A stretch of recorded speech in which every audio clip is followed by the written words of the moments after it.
Hello everyone. This video is about the best iPad note-taking app. With digital, the iPad has become extremely popular for handwritten note-taking. But I always get the question, what do you think is the best app for taking handwritten notes on the iPad Pro? When I got my iPad Pro, I had the same question. Based on research, I quickly found out that there were two gold standard apps, Notability or GoodNotes. Stick around to find out which one I chose and why.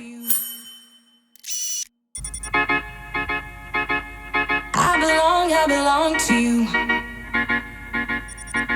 If you're new here, my name is Murli and I'm here to help you make your choice.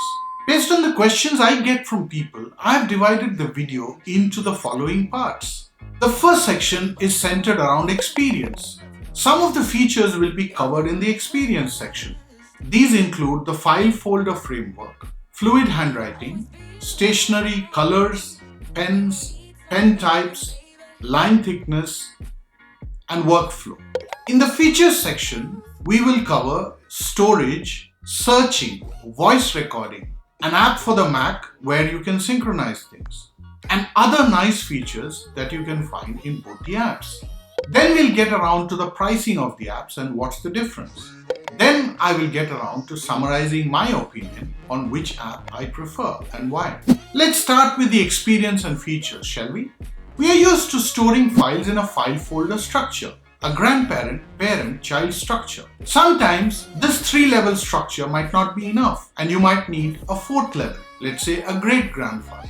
GoodNotes offers this exact feature. Notability can, however, just do 3 levels: dividers, subjects, and files. In terms of fluid handwriting, both have excellent handwriting response to the iPad Pro and the Apple Pencil too, with no discernible lag. As a note taker, you're looking for different types of stationery, including an option to import your own stationery. Some use dotted paper, square paper, ruled paper, Cornell, column paper, weekly planners, to-do lists, monthly planners, music papers, and so many more. Again, you look at paper sizes, which could be A3, A4, A5, legal, or something else. You want to keep changing the color of your pages, could be white, yellow, or black. GoodNotes also has much more customization options for its covers, including your own. Again, you're looking for a color picker to choose the color to distinguish your note blocks. So you might want the heading to be in a different color versus the body of the notes that you're taking. You might want the pictures or the labels under the pictures to stand out. You may want to vary the thickness of your stroke depending on the pressure, like an ink pen. Or you may want a standard nib with tip sizes like 0.3 or 0.7. Again, GoodNotes provides you with fantastic flexibility. But Notability also provides you with some good options, though they're fixed. If you look at the workflow, you tend to change the color of your pen, the thickness, and the highlighter pretty quickly. So speed is very important and you want to do things with minimum clicks. And you just want to get the job done in the shortest possible time. If you spend time searching for things, your lecture or your discussion is just running away from you. This is where GoodNotes shines again. It provides you with an option to store 3 preset colors, 3 preset pen thicknesses, and the option to switch between the eraser to the pen automatically by clicking on the auto deselect. And later on, you don't have to click anything to keep changing. Notability is more traditional. You have to click for the options you need and fetch it from the menu. From a highlighter perspective, GoodNotes highlights under the text, while Notability highlights over the text. As soon as you highlight on Notability, the highlight gets on top of the text and makes the text much lighter. However, since GoodNotes highlights under the text remains as visible as possible. I can just erase the highlighter in GoodNotes, but I just can't do that in Notability. Both of them, however, can erase full text or partial text. What I mean by that is that if you've had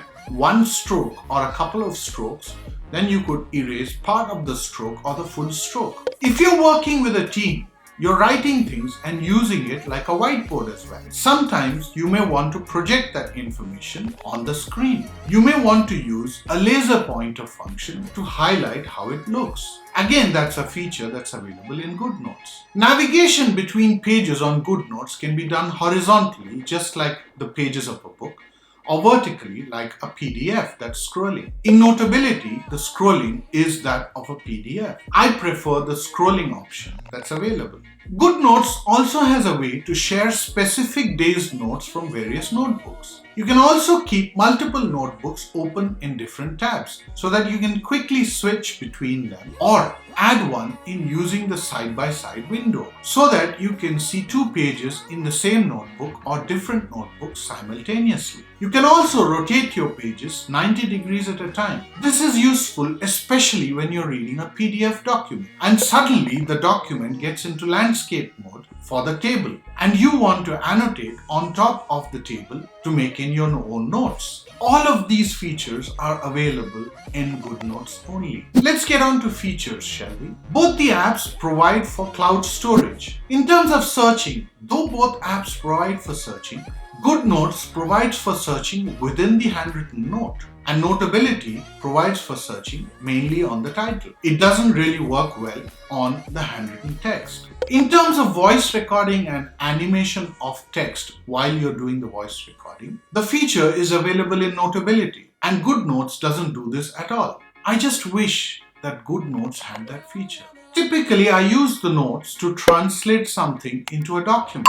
At that point in time, it will be useful to keep a side-by-side window and have the notes appear on one of the sides while I can have a Word document where I can type things in. GoodNotes has an app for the Mac that enables me to do this. Both the apps have other really nice features. If I wanted to draw any shapes like a square, a triangle, a circle, or a straight line, both apps allow you to do this quite quickly. Both apps convert handwriting to text.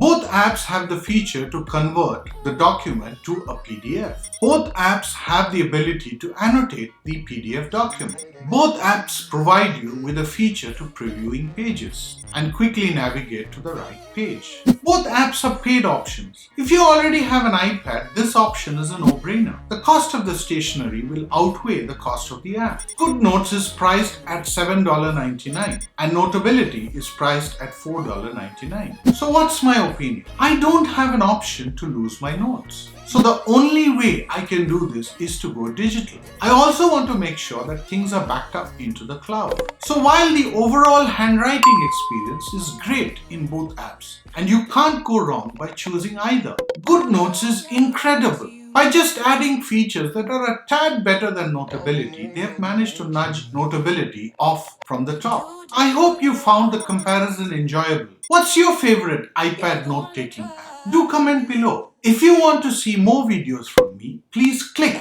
on the subscribe button and hit the bell icon. Thank you for watching.